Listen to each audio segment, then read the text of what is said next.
Magandang araw po sa aking mga minamahal na kababayan, Luzon, Visayas at Mindanao, sa ating mga kapatid na Muslim. Assalamu alaikum warahmatullahi wabarakatuh.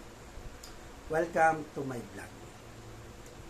Narito na naman po tayong muli para sumagot sa ating mga katanungan. Pero bago yan, sa mga hindi pa nagsusubscribe, pwede po pang pakiclick muna ang ating subscribe button na makikita natin sa iba. Okay? Para sa mga nanonood ng vlog natin ngayon, ang tatalakayin natin ngayon ay tungkol sa tanong na, dapat bang limusan ang mga beggars at street children? Yan ang ating tatalakayin sa ngayon. Pag-usapan natin yan. Ito ang aking opinion. Dapat nga bang limusan ang mga pulubi at batang lansangan? Alam niyo, minsan kasi, hindi mo na alam kung totoo bang nangangailangan sila or gawa-gawa na lang ng dahil sa sindikato. Yes, sindikato. Totoo talaga yan. Kasi minsan, tinalakay na ng ating ng Pangulong Duterte nung panahon niya ay pagbawal ang pagbibigay sa lahat ng nasa lansangan na humihingi. Diba? Pero halimbawa, paano kung totoo? Paano kung totoo na sila'y nangangailangan? Kasi, hindi mo na alam kung totoo nga ba o hindi. Kasi nagdadalawang isip ka. Ngayon kung totoo, kawawa naman kasi hindi ka nabigay. Diba? Pero kung hawak sila ng sindikato, abay, mali naman. Opinion lang naman. No? Yan na. Ito naman ang aking suggestion. Ito yung suggestion siguro. Kasi hindi mo alam kung totoo o hindi. At nagkaroon na rin ng batas na ipagbawal ang magbigay sa sino mang umili na nasa lansangan. Di po ba? Pinagbawal na po yan ang batas. Pero magtataka ka po. No? Sa kabila ng ipinagbabawal yan ng batas, napakarami pa rin naglilipana. Actually, alam niyo mga kababayan, pangit tingnan sa isang lugar yung may ganyang kang nakikita. Totoo po yan. Ako, bilang Pilipino, nasasaktan din ako kung totoo man o hindi ang pangangailangan nila. Kasi nasa lansangan sila.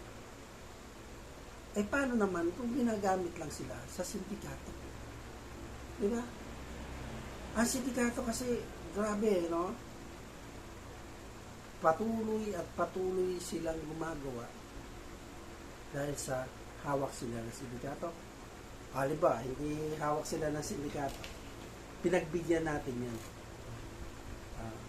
Alam nyo, ibig sabihin, mas malaki pa yung kinikita nila sa mga nagtatrabaho.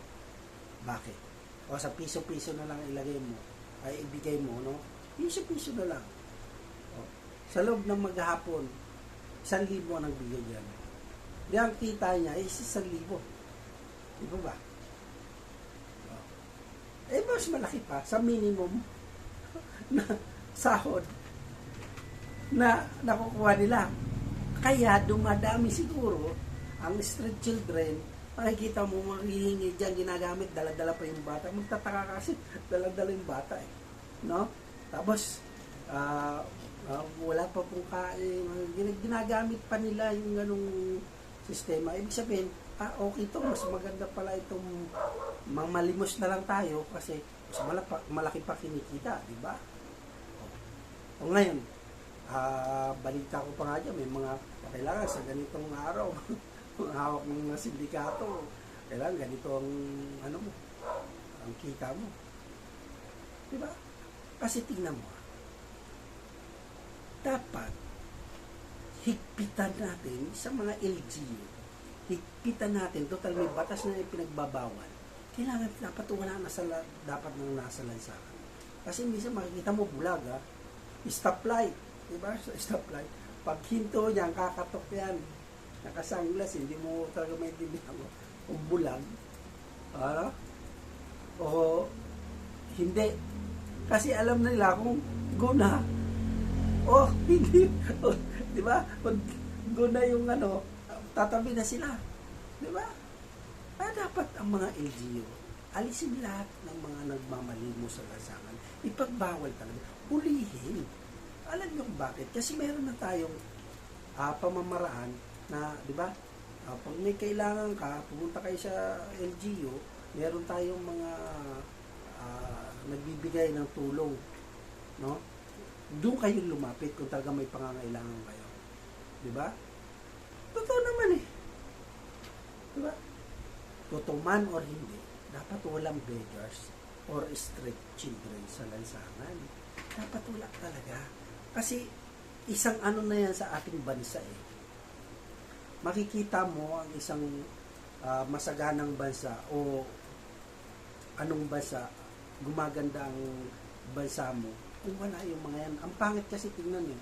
Hindi naman sa pag ano. Ang pangit lang tingnan. Ikaw, posible hindi mo na LGU ka, hindi mo makikita yan. Mga camera na tayo. Kahit sa lansangan, meron na yan eh. Di ba? Posible hindi mo makikita yan. Hindi mo alam. Minsan, ang iniisip, baka LGU pa may hawak. Kasi hindi pigil-pigilan eh. No? Alam niyo, malaking kasiraan yan sa bansang Pilipinas. Diba? Dapat dyan, pati yung mga natutulog. Sus, kung ako lang mayor, lahat yan. Diba? Lilinisin ko lang. Diba? Bagbawal mo talaga yan.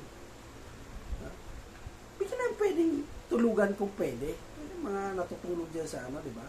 Kasi ang iba dyan talagang wala. Kaso lang, may sinasabi talaga siya yung professional squatter na tinatawag. Yung mga professional na gawain nila, alam ba, kukunin mo yan, bibigyan mo sila ng maganda, no? Babalik na naman yan.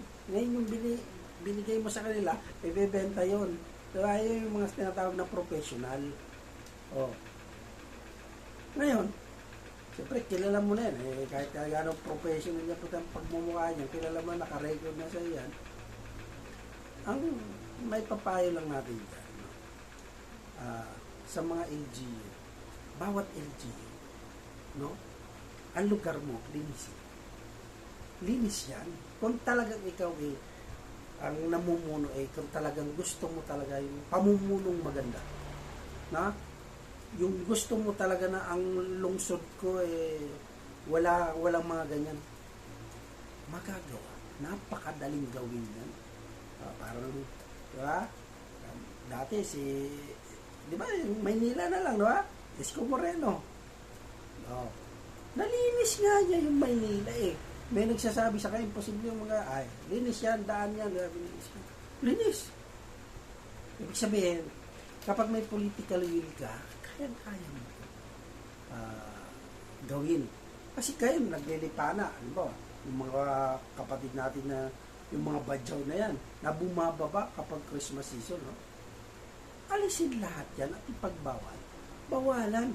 Kasi isa pa, yung mga, alam ba, yung mga badyaw, isang ano na yan. Diba? Napanood ko pa doon sa interview, doon sa ano nila. Nangungupahan pa yan sila. Diba? Mas malaki pa yung upa. Kasi pag malaki yung kita nila. Hindi naman sa inaano natin na huwag silang bumaba. Dahil, kaso na nakakasanayan eh. Nagiging na nila, nature na nila, yung parang naging habit na talaga nila. No? Pati yung talaga, nakikita ko ang dami. Lalo na ngayon, dumadami kahit isang lugar.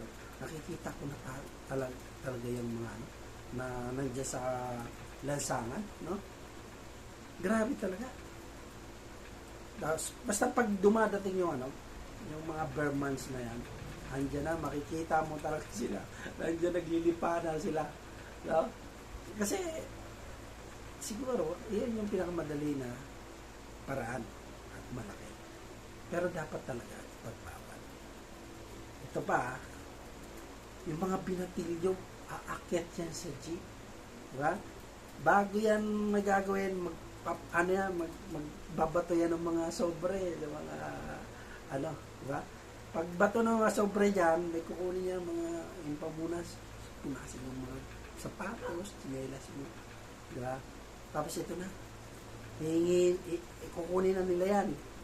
Ngayon, ang kalimitan nangyayari ganito, pag pababa na sila, ang mga walang niya, mga snatcher pala. Diba? Na-isnat na. Wallet mo, diba? Mga ikaw na yan. Isa yan sa problema talaga. Kaya hindi mo nga alam kung dapat mo ba silang limusan o bigyan o kung talaga nangangailangan sila. Diba? Or kung talagang hawak sila ng sindikato. Ano po sa palagay? Para mas maganda mag-comment po kayo para ano lang, napag-uusapan lang nyo. Pero dapat para matapos na ang problemang yan, huwag payagan kahit sino. Naku, napakadali lang yung mga bagay na yan. Di ba? Palagay nyo, mga kababayan. Napagandang talaka yan eh.